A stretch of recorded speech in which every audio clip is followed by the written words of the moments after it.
Puji Tuhan, saya sampaikan selamat sore dan salam sejahtera dalam Tuhan Yesus Kristus. Haleluya. Sungguh kita bersyukur, sore ini kita boleh kembali bersama-sama berkumpul untuk beribadah, memuliakan Tuhan, merayakan kemenangan kita atas maut, oleh sebab karya Kristus yang sangat besar bagi kita di atas kayu salib. Pada kesempatan ini, baiklah kita memulai satu seri khotbah baru sebab kita sudah menyelesaikan surat 1, 2, dan 3 Yohanes berkaitan dengan hari kenaikan Tuhan dan Pentakosta. Baiklah kita mulai belajar dari kitab Kisah Para Rasul, dan untuk yang pertama ini mari kita membaca 2 ayat pertama di Kisah Rasul pasal 1 ayat 1 dan ayat yang kedua. Kita akan belajar bersama-sama tentang gereja, tentang kumpulan orang-orang percaya, tentang saudara dan saya sebagai umat Allah, bagaimana seharusnya kita hidup di dalam rencana keselamatan Allah yang besar bagi seluruh umat manusia. Saya membaca untuk kita sekalian Kisah Para Rasul pasal 1 ayat 1 dan ayat yang kedua. Demikian firman Tuhan. Hai Theophilus, dalam bukuku yang pertama aku menulis tentang segala sesuatu yang dikerjakan dan diajarkan Yesus sampai pada hari ia terangkat. Sebelum itu ia telah memberi perintahnya oleh Roh Kudus kepada rasul-rasul yang dipilihnya. Puji Tuhan, silakan duduk. Bapak Ibu Saudara yang dikasihi oleh Tuhan, berbicara tentang gereja, gereja itu adalah tubuh Kristus yang mendunia, saudara ya. Gereja itu tidak hanya ada di kota ini, tetapi ada di seluruh dunia. Kalau kita membaca di dalam Matius pasal 16 ayat yang ke-18, di situ Tuhan Yesus bernubuat bahwa dia akan membangun gerejanya. Dan bahwa alam maut itu tidak akan menguasai gereja yang telah dibangunnya itu. Amin Bapak Ibu. Ini berkat yang sangat luar biasa. Sebagai orang-orang percaya, kita telah diselamatkan dari murka hukum Allah, kita telah dibebaskan dari dosa-dosa kita, sehingga dikatakan alam maut tidak akan menguasai kita. Nah, di dalam kitab Kisah Para Rasul, saudara, kita menemukan di sana tentang bagaimana gereja itu dibangun atau dimulai di Yerusalem dan terus menyebar sampai ke ujung bumi. Di ayat yang ke-8 kita membaca, tetapi kamu akan menerima kuasa kalau Roh Kudus turun ke atas kamu dan kamu akan menjadi saksiku mulai dari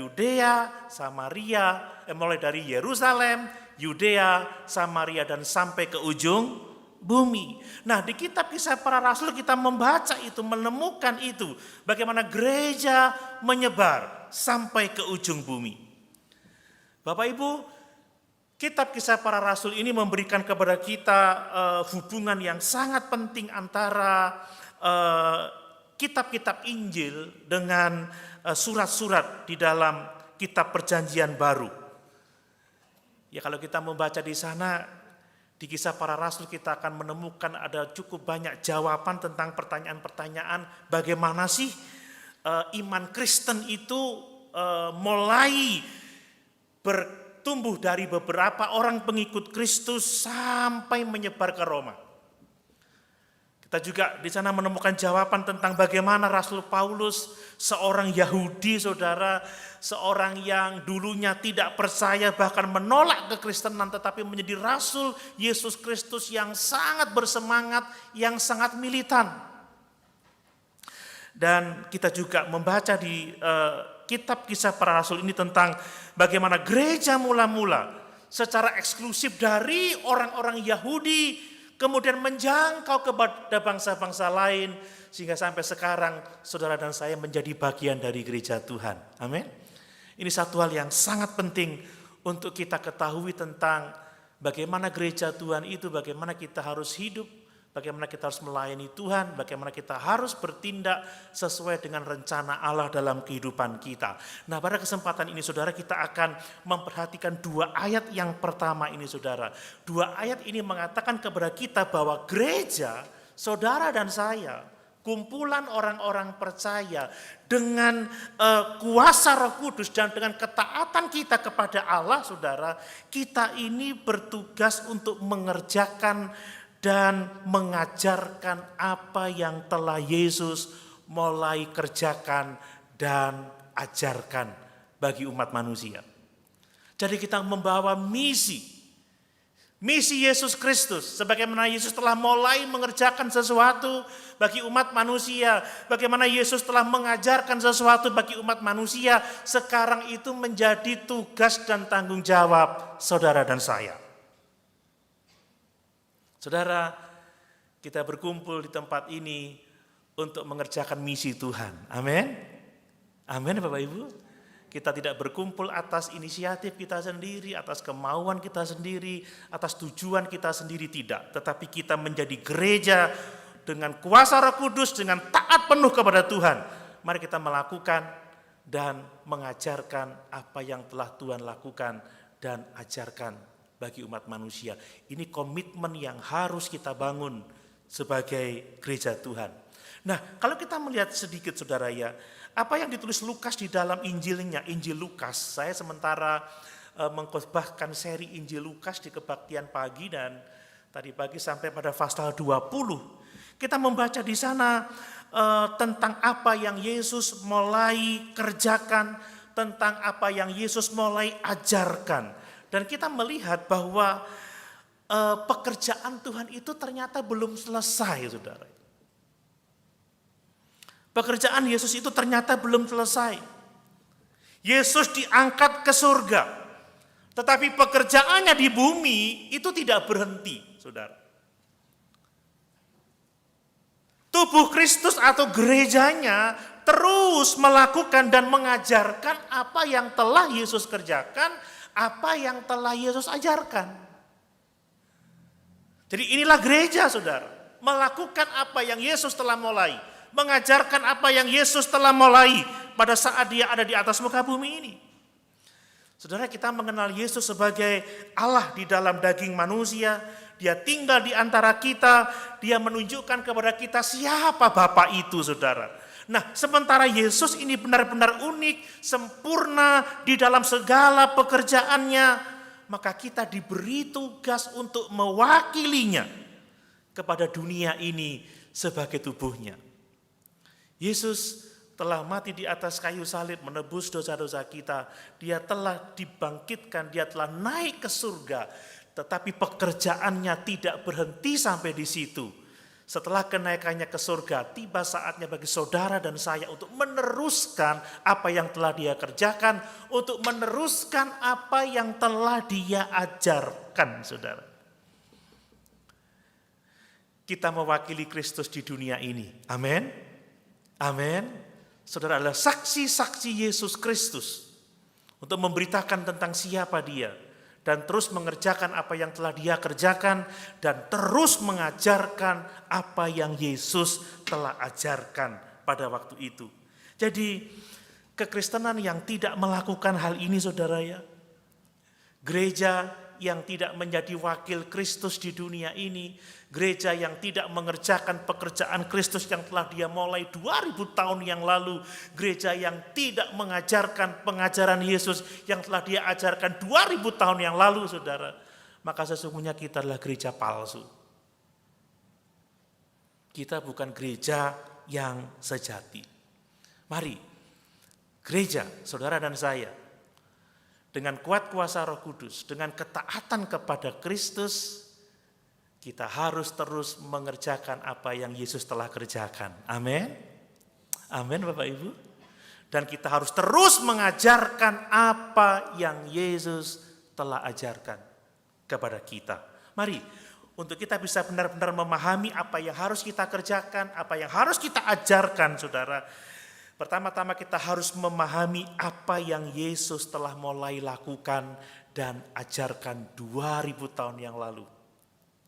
Saat dia masih hidup di atas muka bumi ini, sebelum kematian, kebangkitannya, dan kenaikannya ke surga.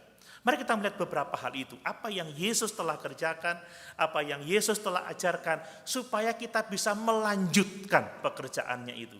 Supaya kita bisa melanjutkan apa yang telah diajarkannya itu sebagai gereja Tuhan, sebagai wakil Tuhan untuk dunia sementara kita hidup sekarang ini. Yang pertama, perhatikan saudara. Pekerjaan Kristus atau karya Kristus itu adalah membawa keselamatan bagi umat manusia yang terhilang. Amin. Ini pekerjaan Tuhan Yesus Kristus.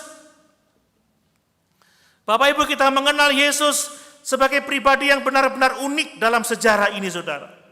Dia adalah firman yang menjelma menjadi manusia. Dia sepenuhnya Allah, dia sepenuhnya manusia. Dan dia datang untuk mencari dan menyelamatkan yang hilang. Ini pekerjaan Yesus. Dia bukan manusia biasa sama seperti kita. Dia pribadi yang unik. Tidak ada duanya. Dia sepenuhnya Allah, dia sepenuhnya manusia. Coba kita baca di dalam Yohanes pasal 1 ayat 1 sampai 3 dan kemudian ayat yang ke-14. Yohanes pasal 1 ayat 1 sampai ayat yang ke-3, perhatikan. Pada mulanya adalah firman. Firman itu bersama-sama dengan Allah dan firman itu adalah Allah. Ia pada mulanya bersama-sama dengan Allah, segala sesuatu dijadikan oleh dia dan tanpa dia tidak ada sesuatu pun yang telah jadi dari segala yang dijadikan. Ayat yang ke-14. Firman itu telah menjadi manusia dan diam di antara kita dan kita telah melihat kemuliaannya, yaitu kemuliaan yang diberikan kepadanya sebagai anak tunggal Bapa, penuh kasih karunia dan kebenaran. Yesus adalah pribadi yang unik. Dia Allah di dalam daging. Dia firman yang menjelma menjadi manusia. Dia sepenuhnya Allah, dia sepenuhnya manusia. Dan Yesus datang, misinya adalah untuk mempersembahkan dirinya sebagai anak domba Allah yang menghapus dosa seluruh isi dunia ini.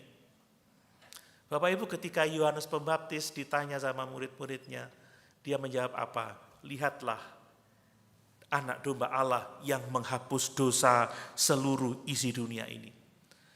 Jadi pekerjaan yang telah Kristus mulai sewaktu dia hidup di atas muka bumi ini adalah mengadakan karya penyelamatan bagi umat manusia yang terhilang. Ketika Yesus disalib dan mengatakan sudah selesai, saudara, dia telah menyelesaikan pekerjaan penebusan itu. Dia telah mempersembahkan dirinya sebagai korban untuk pengampunan dosa-dosa kita. Dan dalam semuanya ini, saudara, Yesus benar-benar unik. Tidak diperlukan lagi persembahan untuk dosa, sebab dia telah satu kali mempersembahkan persembahan yang sempurna, supaya olehnya kita juga beroleh pengampunan yang sempurna. Pekerjaan Yesus adalah untuk mencari dan menyelamatkan yang terhilang.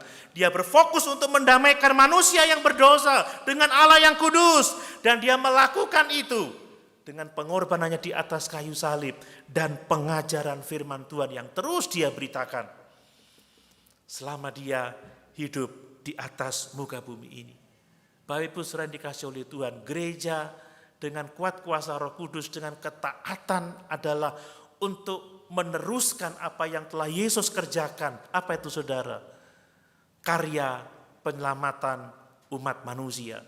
Adalah tugas bagi kita untuk memberitakan Injil keselamatan itu. Tugas bagi kita untuk menjangkau jiwa-jiwa supaya ada jiwa-jiwa yang diselamatkan. Sebab Yesus telah mati di atas kayu salib untuk menebus dosa-dosa umat manusia. Dan barang siapa yang percaya kepadanya tidak binasa, melainkan beroleh hidup yang kekal. Ini tugas gereja.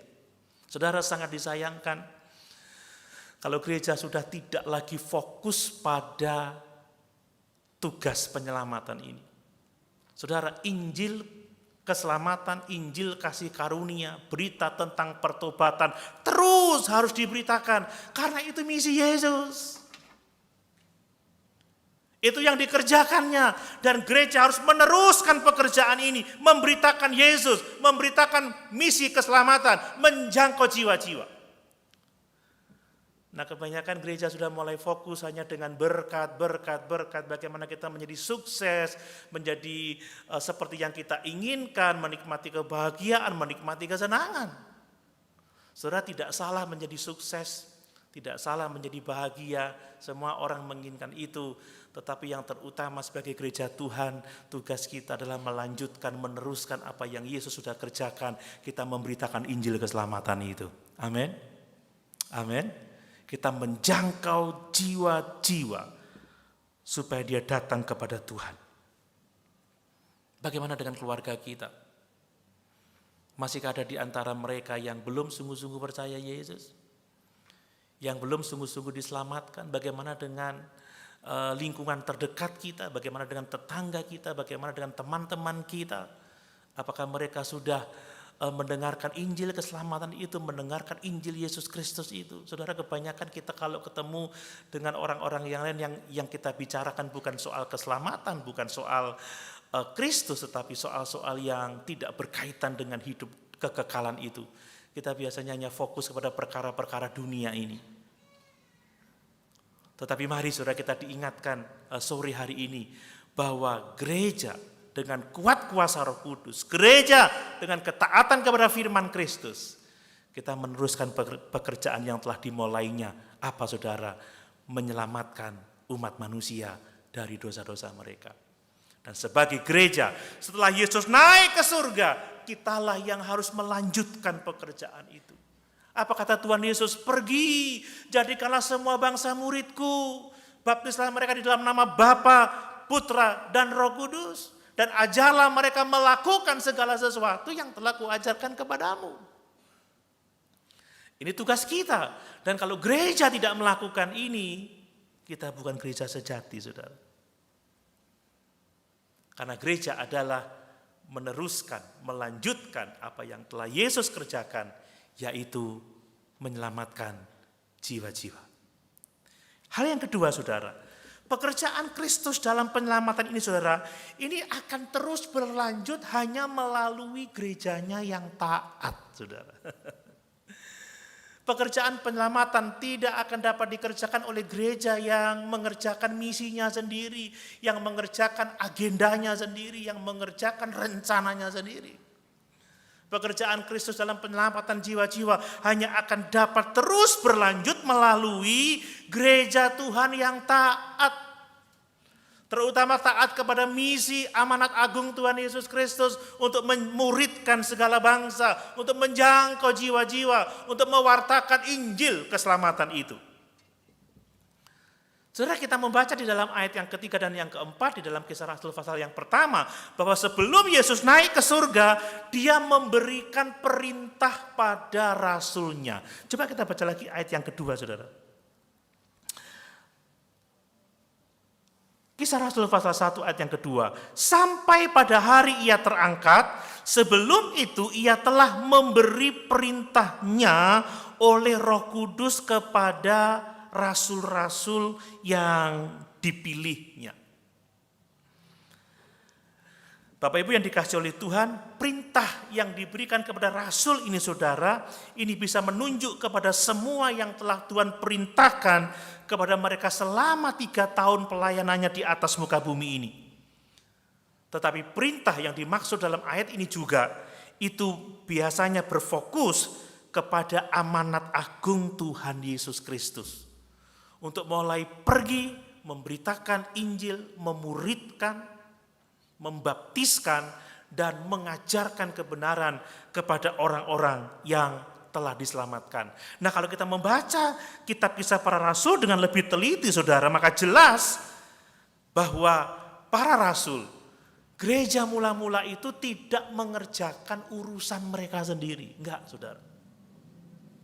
Mereka berkumpul itu mengerjakan kehendak Allah. Apa itu? Amanat agungnya. Para rasul dan gereja mula-mula tidak sedang membangun kerajaan mereka sendiri, tidak. Mereka sedang membangun kerajaan Allah, saudara. Mereka adalah alat di tangan Tuhan untuk apa? Untuk penjangkauan jiwa-jiwa. Mereka adalah alat di tangan Tuhan untuk apa? Untuk mengerjakan rencananya. Jangan sampai kita menjadi gereja tetapi kita hanya memikirkan urusan kita sendiri. Jangan sampai kita menjadi gereja tetapi mengerjakan rencana kita sendiri. Bahkan ada gereja yang jauh dari pekerjaan Tuhan. Kadang kita berpikir melakukan pekerjaan Tuhan, sesungguhnya yang kita cari adalah urusan kita sendiri. Saudara, para rasul dan gereja mula-mula, mereka tidak fokus pada urusan mereka sendiri. Mereka berfokus pada perintah, pada amanat Tuhan untuk penjangkauan jiwa-jiwa. Dan semuanya adalah pekerjaan Tuhan. Mereka hanya alat di tangan Tuhan. Mari Bapak Ibu yang dikasihi oleh Tuhan, sebagai gereja Tuhan, jangan kita hanya memikirkan kepentingan kita sendiri.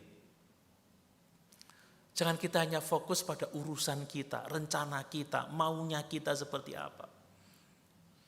Makanya tidak salah kalau Paulus mengatakan di akhir zaman banyak orang yang mengumpulkan banyak guru-guru palsu untuk mengajarkan sesuatu yang menyenangkan telinga. Yang menyenangkan telinga itu yang berkaitan dengan urusan kita, yang berkaitan dengan kepentingan kita. Kalau saudara diajar sesuatu yang akan membuat urusan saudara menjadi berhasil, kepentingan saudara dapat tercapai, saudara pasti akan mendengarnya. Tapi kalau sudah ngomong urusan Tuhan, melakukan kehendak Tuhan,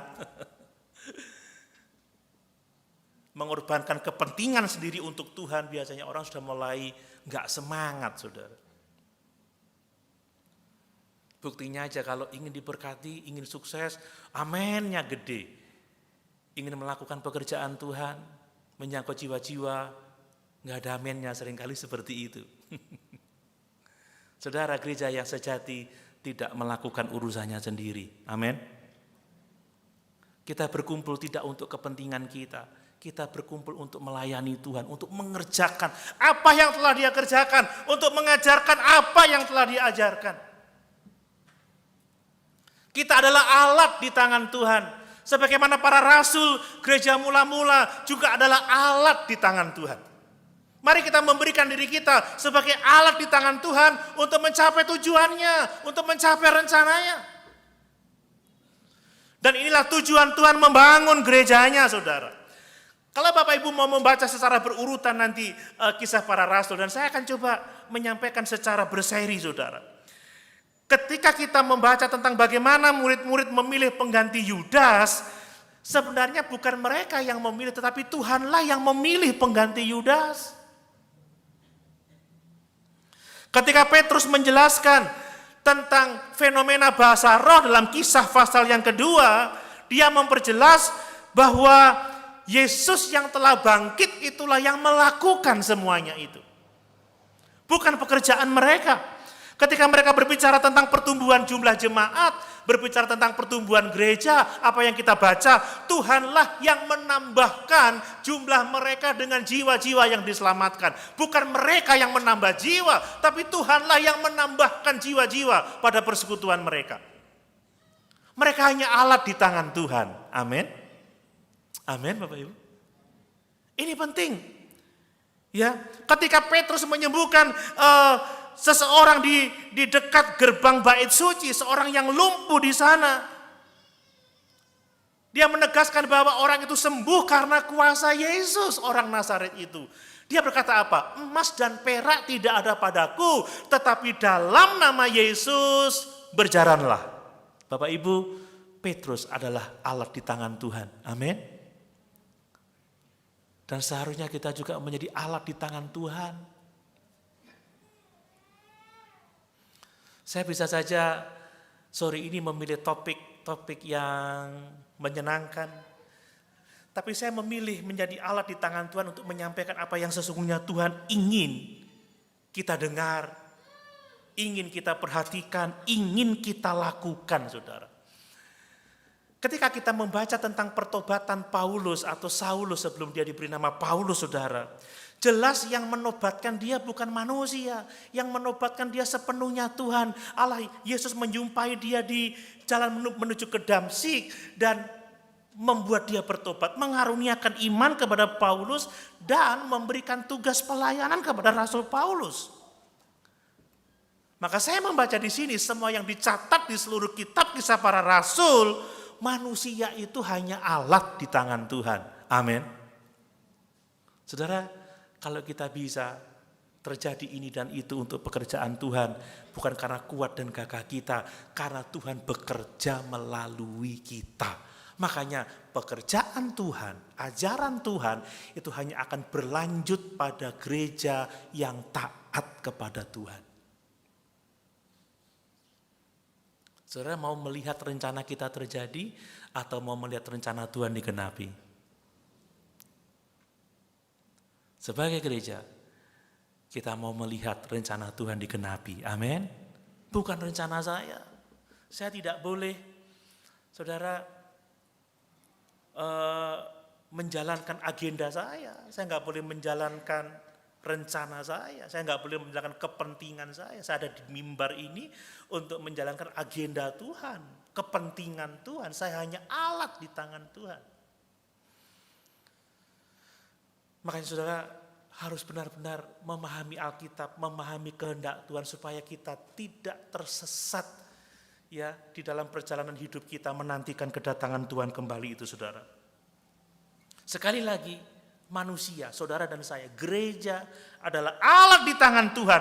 Tuhanlah yang bekerja melalui gerejanya. Tuhanlah yang bekerja melalui kita. Sebagaimana pada waktu itu Tuhan bekerja melalui para rasul, melalui orang-orang percaya pada waktu itu. Sekarang gereja bekerja, Tuhan bekerja melalui saudara dan saya. Mau dipakai oleh Tuhan? Saudara, jadilah orang-orang yang taat. Bukan taat kepada manusia, taat kepada diri sendiri, taat kepada kepentingan kita, agenda kita, rencana kita, tetapi taat pada Tuhan untuk meneruskan apa yang telah Dia kerjakan dan apa yang telah Dia ajarkan kepada kita. Itu rencana Tuhan atas kita. Memang hal-hal ini enggak populer, saudara ya. Saya harus mengakui. Ya, kalau kita diajak ngobrol berkaitan dengan kepentingan kita, kebutuhan kita, kita pasti semangat. Tapi kalau diajak ngobrol untuk kepentingan orang lain, mikirnya 2 kali. Mungkin bahkan 3, 4, 5 kali, 10 kali. Kalau kita diajak ngobrol untuk kepentingan pekerjaan Tuhan, susahnya setengah mati. Kadang rapat-rapat gereja itu yang hadir nggak bisa 100% karena apa? Yang dibicarakan bukan kepentingannya, tapi kepentingan Tuhan, rencana Allah. Tapi kalau kita sungguh-sungguh menjadi gereja yang taat, kita akan menjadi alat di tangan Tuhan untuk hormat dan kemuliaan bagi namanya. Banyak orang yang, saya udah capek melayani, ganti orang lain. Saya udah sekian tahun. Saudara, memang kaderisasi perlu, tetapi jangan ingin berhenti karena kita capek, karena kita udah merasa kelelahan. Pekerjaan kita berhenti saat kita meninggalkan dunia ini. Amin. Amin. Selama hamba masih bernafas, saya tetap melayani Tuhan. Dikala nyawaku terlepas, kerja kita selesai.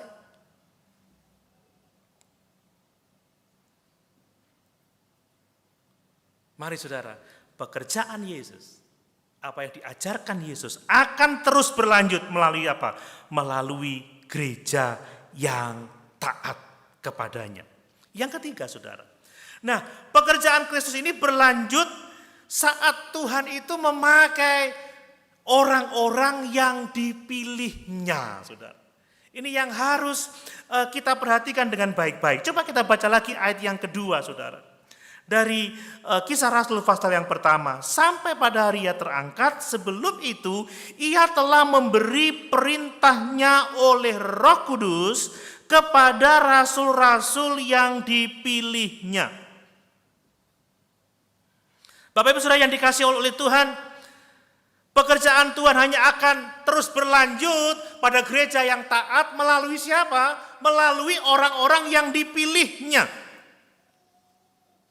Tuhan tidak main-main dengan pekerjaannya. Dia memilih orang-orang yang sesuai dengan kehendaknya, sesuai dengan rencanakan untuk melakukan pekerjaannya, untuk meneruskan apa yang telah diajarkannya.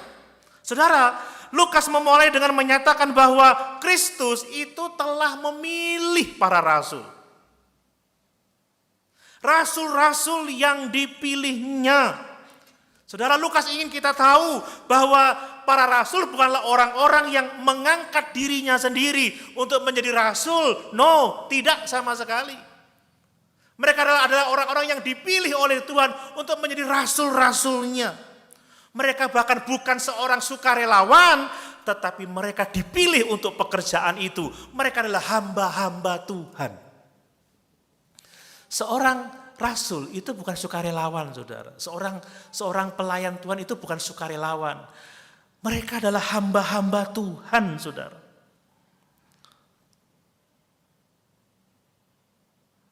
Kalau sukarelawan seringkali saya katakan dia yang mengatur waktunya, kapan saya melayani, kapan tidak. Kapan saya melayani, kapan saya berhenti. Tapi kalau hamba pilihan, maka dia harus bekerja sesuai dengan Tuhan yang memilihnya. Saudara, pertobatan Paulus begitu luar biasa. Dia tidak punya pilihan karena Yesus telah memilih dia dan menetapkan dia menjadi rasul bagi bangsa-bangsa. Bahkan dia tidak secara sukarela mungkin ya untuk melakukan pertama kali. Karena memang dia telah dipaksa oleh Tuhan. Dia dipilih untuk melakukan pekerjaan Tuhan. Saudara, kalau saudara masih mau menunggu waktu saya rela melayani, saudara bukan hamba Tuhan. Hamba Tuhan itu bekerja sesuai dengan kehendak Tuhan, bukan serelanya kita.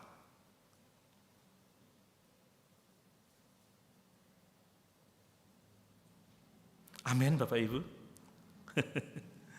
Yesus Kristus berdaulat memilih mereka untuk pekerjaan itu, saudara. Pertama-tama mereka dipilih untuk diselamatkan, kemudian dipilih untuk melakukan pekerjaannya, dipilih untuk menjadi rasul-rasul bagi kemuliaannya, orang-orang yang diutus untuk memberitakan warta keselamatan itu. Mereka adalah orang-orang yang hidup di bawah otoritas Allah sebagai hamba-hamba Allah. Mereka bekerja sebagai budak, sebagai pelayan, bukan sukarelawan. Mereka bukan seorang yang membangun usahanya sendiri, pekerjaannya sendiri, tetapi mereka diperintahkan, mereka ditetapkan untuk membangun pekerjaan Tuhan, untuk meneruskan apa yang Yesus telah mulai lakukan dan Yesus yang telah mulai kerjakan itu. Jadi kita ini di sini melakukan kehendak Tuhan. Sekali lagi saudara, ini bukan soal ngomong agenda kita, rencana kita, maunya kita, tapi gereja ini melakukan kehendak Tuhan. Dan sekali lagi saudara, orang yang akan melakukan kehendak Tuhan adalah orang-orang yang taat, orang-orang yang melayani sebagai hamba. Kalau saudara mau jadi sukarelawan, gak akan bertahan. Tapi kalau saudara dipilih oleh Tuhan, dan saudara tahu bahwa saudara ditetapkan untuk melakukan pekerjaannya, saudara akan melakukan itu sebagai hamba, bukan sebagai volunteer, saudara. Rasul itu tidak mengarang pesannya sendiri, tidak. Tidak mengarang khotbahnya sendiri, tidak. Mereka saksi. Mereka memberitakan apa yang telah diterimanya dari Yesus Kristus. Lihat amanat agung itu dan ajarkanlah segala sesuatu yang telah kuajarkan kepadamu. Mereka tidak sekedar mengajarkan pengajaran yang dia sukai, yang dia mau, yang dia tahu. Tetapi dia mengajarkan apa yang telah diterimanya dari Tuhan Yesus Kristus. Kadang nih saya heran ya, bahkan di grup-grup pendeta itu filosofinya itu bukan dari Alkitab saudara, tetapi dari individu-individu di dunia ini yang dipikir hebat seperti itu. Padahal saudara, Alkitab itu adalah firman Tuhan, tetapi mengutip ayatnya itu kurang suka. Lebih suka mengutip dari kata-kata bijak yang lain, dari filsuf-filsuf, dari orang-orang yang dianggap hebat di dunia ini. Kita semua adalah alat di tangan Tuhan, dibutuhkan ketaatan dan kita harus tahu bahwa kita dipilih untuk melakukan pekerjaan itu. Amin saudara. Kalau Bapak Ibu membaca secara teliti seluruh kisah para rasul, kita melihat di sana bahwa sesungguhnya yang bekerja itu kedaulatan Allah, saudara. Ya, Allah yang mengatur waktunya, Allah yang melakukan pekerjaannya. Bayangkan saudara, pekerjaan Allah itu berkembang ke bangsa-bangsa lain melalui Rasul Paulus. Siapa Rasul Paulus? Seorang yang membenci kekristenan, seorang yang tidak punya sedikit pun terbersit di pikirannya untuk menjadi Kristen, apalagi menjadi rasul. Tetapi karena kedaulatan Yesus, dia jadi seorang Kristen dan rasul yang sangat luar biasa. Amin. Ini bicara soal kedaulatan Allah. Mari kita di gereja ini kita bergerak, kita bertindak, kita bekerja, kita melayani, kita mengajar di bawah otoritas Tuhan. Jangan ngomong gini, menurut pikiran saya sebaiknya kita begini. Enggak. Tapi menurut Kristus bagaimana seharusnya kita hidup? Otoritas terbesar itu firman. Bahkan hidup kita pribadi ini tidak boleh dijalani atas dasar kemauan kita sendiri. Tetapi menurut kehendak Kristus. Firman-Nya itu pelita bagi kaki kita. Firman-Nya itu terang bagi kaki kita. Bagi jalan kita. Bapak Ibu, ini sesuatu yang sangat serius. Banyak kisah-kisah di kisah para rasul yang sungguh luar biasa. Coba kita baca Kisah Rasul 13 ayat 48. Ini salah satu contoh. Kisah Rasul 13 ayat 48.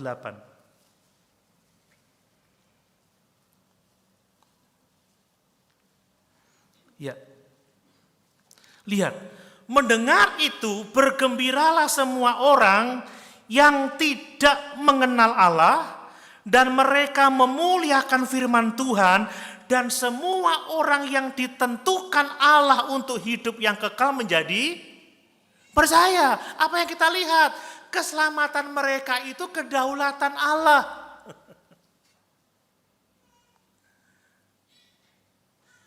Keselamatan mereka itu adalah otoritas Allah. Mereka yang mendengar firman, yang bergembira, memuliakan Allah adalah orang-orang yang ditentukan Allah untuk hidup yang kekal dan orang-orang itu menjadi percaya. Bapak Ibu, ya yakin bahwa kita ditentukan untuk selamat? Amin. Sungguh percaya Tuhan telah menentukan kita untuk hidup yang kekal? Oleh karena itulah kita percaya. Ini bicara soal kedaulatan Tuhan. Ini luar biasa. Coba kita baca Kisah Rasul pasal 16 ayat yang ke-14. Kisah Rasul 16 ayat 14. Saya mau menekankan kedaulatan Allah di sini. Kisah Rasul pasal 16 ayat yang ke-14.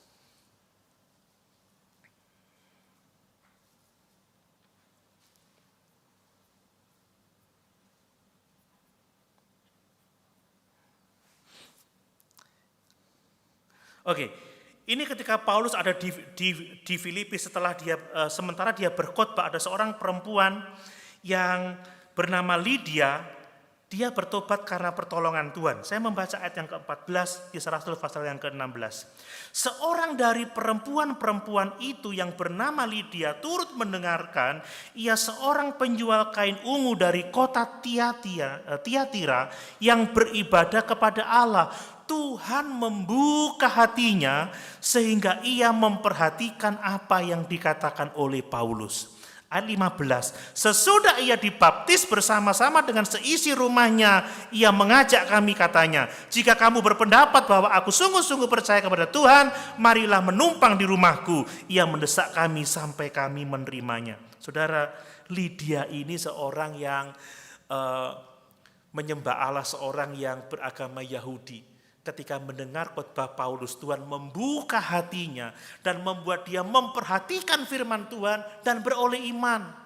Apa yang saya mau katakan? Saudara, itu otoritas Tuhan. Kalau saat ini kita menjadi orang-orang percaya, mengikuti Yesus, percaya kepadanya, itu semua adalah pekerjaan Tuhan. Amin. Tuhan yang mengaruniakan iman kepada kita, saudara. Tuhan telah menentukan kita untuk hidup yang kekal. Saudara, semua yang terjadi itu adalah dalam rencana Allah. Kita hanyalah alat, kita perlu menjadi alat-alat di tangan Tuhan yang apa? Yang taat. Dan kita harus yakin bahwa Allah memilih kita untuk meneruskan apa yang telah Dia kerjakan dan meneruskan apa yang telah Dia ajarkan. Yang berikutnya saudara, bahwa pekerjaan Allah ini akan terus dilanjutkan melalui siapa? Melalui orang-orang yang taat, saudara. Kita membaca tadi, Kristus memberikan perintah kepada para rasul oleh Roh Kudus. Yang namanya perintah itu menuntut ketaatan. Kalau Bapak Ibu membaca tentang kehidupan Yesus, kita mengetahui di sana bahwa segala sesuatu yang dikerjakan oleh Yesus itu dilakukannya dalam ketaatan kepada Bapa yang telah mengutusnya. Yesus adalah teladan ketaatan yang terbesar bagi kita orang-orang yang percaya kepadanya. Kita tidak hidup di bawah kehendak kita sendiri, kita tidak hidup di bawah keinginan kita sendiri, kita hidup di bawah perintah Allah. Dan yang namanya perintah itu menuntut ketaatan.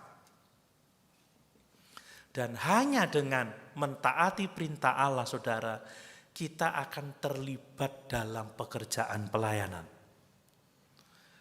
Semua orang yang taat firman Tuhan, semua orang yang taat Alkitab, pasti akan melayani Tuhan.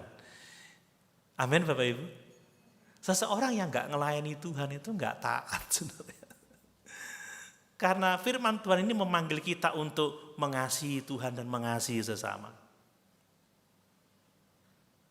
Kata Paulus, layanilah seorang akan yang lain dengan kasih. Janganlah jemu-jemu berbuat baik. Lakukanlah tugas pelayananmu dan lain sebagainya, dan lain sebagainya. Saudara, kalau kita tidak memilih taat untuk melakukan firman Tuhan, saudara tidak akan terlibat dalam pekerjaan Tuhan. Dan pekerjaan Tuhan hanya akan dapat diteruskan oleh orang-orang yang taat kepadanya. Saudara ingat ketika Petrus berkhotbah dan dia ditangkap, diadili saudara. Coba 1 Korintus 5 ayat 29. Kisah Rasul 5 ayat 29. Kisah Rasul pasal 5 ayat 29. Injil bisa tersebar karena para rasul itu taat, saudara. Lihat, tetapi Petrus dan rasul-rasul itu menjawab, katanya, kita harus lebih taat kepada Allah daripada kepada manusia. Oh, kalau saudara semuanya taat firman, saudara akan terlibat dalam pekerjaan Tuhan.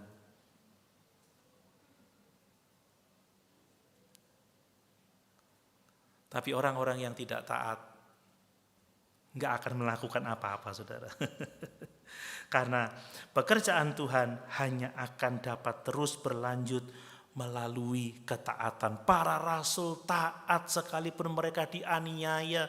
Para rasul taat memberitakan Injil sekalipun pada akhirnya mereka mati martir semuanya, kecuali Rasul Yohanes yang selamat dari penggorengan. Dan dia adalah rasul yang hidup paling lama. Rasul terakhir yang hidup.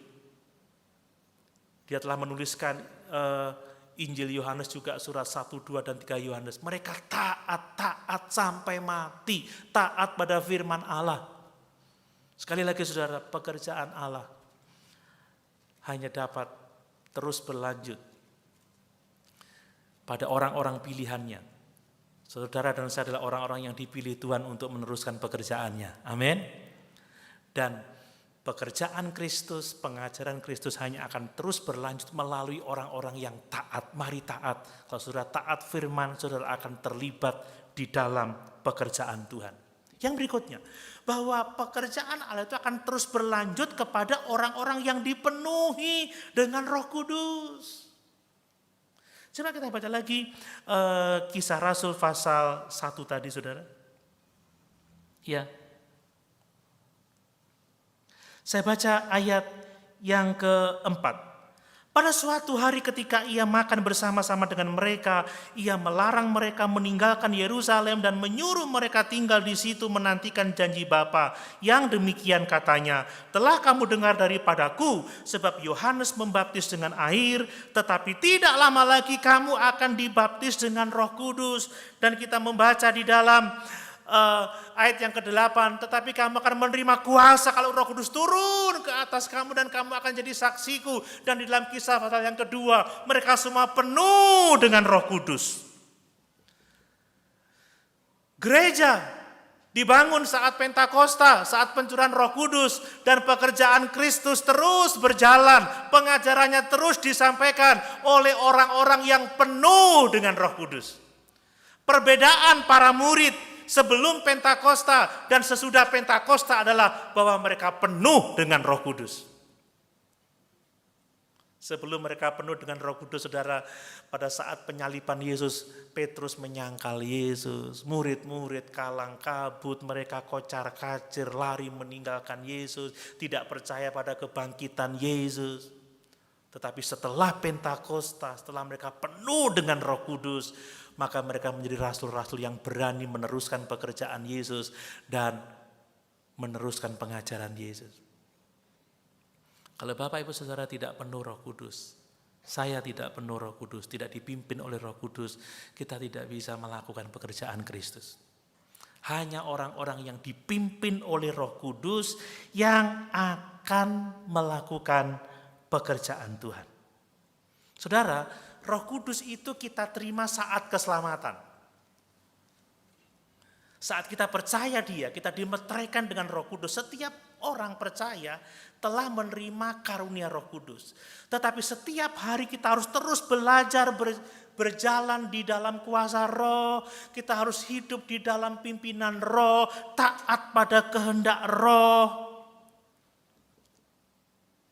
Ingat, Roh Kudus akan menuntun kita kepada seluruh kebenaran. Dia mengajarkan segala sesuatu yang telah diajarkan oleh Yesus. Mengingatkan kita akan firman-firman Kristus. Kalau kita enggak penuh Roh Kudus, enggak berjalan bersama dengan Roh Kudus, enggak dikuasai, enggak dipimpin oleh Roh Kudus, saudara, kita tidak akan melakukan pekerjaan Kristus. Seorang yang penuh Roh Kudus, dia melayani Kristus. Amin.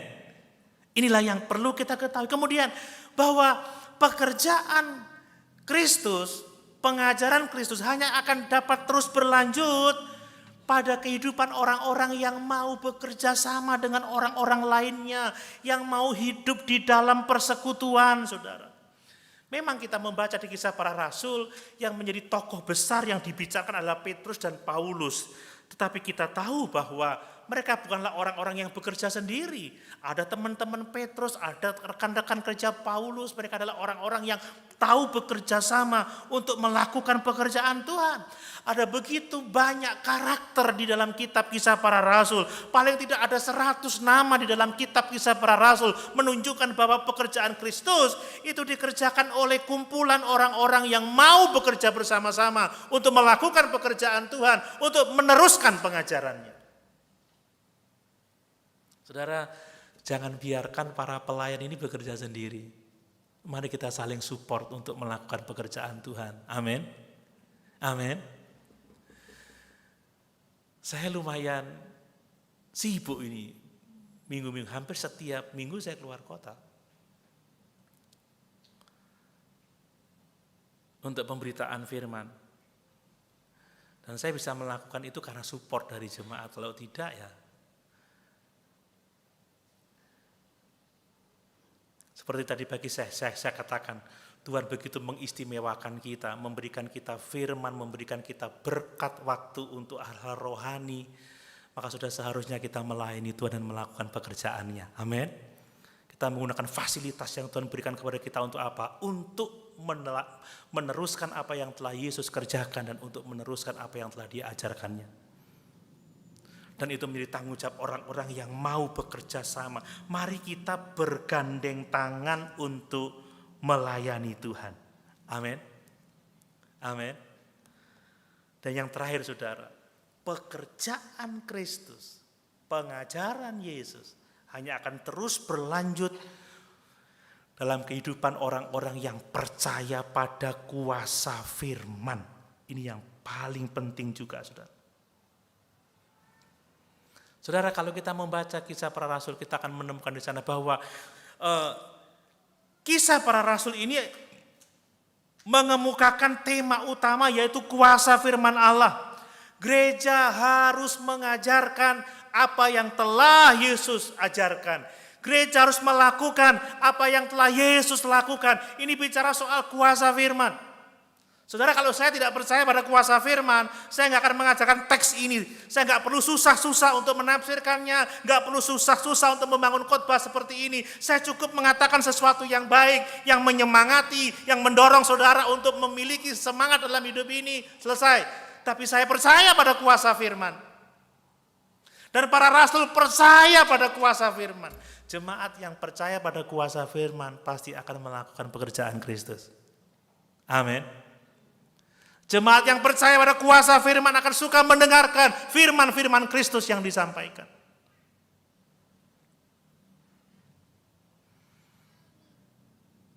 Ini sesuatu yang sangat penting. Mari kita punya keyakinan pada kuasa firman Tuhan, saudara. Coba kita lihat di dalam Kisah Rasul pasal yang ke-6, ayat yang ke-4. Ketika para rasul menghadapi satu masalah, saudara ya, mengenai pelayanan meja kepada orang-orang yang membutuhkan. Para rasul ini tidak mau disibukkan dengan pelayanan-pelayanan itu sebab dia mau fokus pada doa dan pelayanan firman. Coba kita baca mulai ayat yang kedua saja. Berhubungan dengan itu, ke-12 rasul itu memanggil semua murid berkumpul dan berkata, kami tidak merasa puas karena kami melalaikan firman Allah untuk melayani meja. Bukan pelayanan meja tidak penting, tetapi harus ada orang lain yang melakukannya, saudara. Rasul tidak bisa mengerjakan semuanya. Karena itu saudara-saudara, pilihlah 7 orang dari antaramu yang terkenal baik dan yang penuh roh hikmat, supaya kami mengangkat mereka untuk tugas itu, ayat yang keempat, dan supaya kami sendiri dapat memusatkan pikiran dalam doa dan pelayanan firman. Pekerjaan Yesus, pengajaran Yesus hanya akan dapat terus dilanjutkan dalam kehidupan orang-orang yang percaya pada kuasa firman. Bapak Ibu, sekarang sudah jarang ya orang yang ke gereja membawa Alkitab yang buku ya. Di depan masih banyak yang bawa. Saya pun sudah mulai bawa yang seperti ini. Tapi setidaknya saudara harus membaca ketika firman Allah disampaikan. Amin. Kenapa? Kalau saudara tidak percaya pada kuasa firman, saudara nggak akan membaca Alkitab. Saudara nggak akan suka pengajaran-pengajaran Alkitab. Kalau dengan demikian, saudara tidak akan meneruskan pekerjaan Tuhan, tidak akan meneruskan pengajaran Yesus.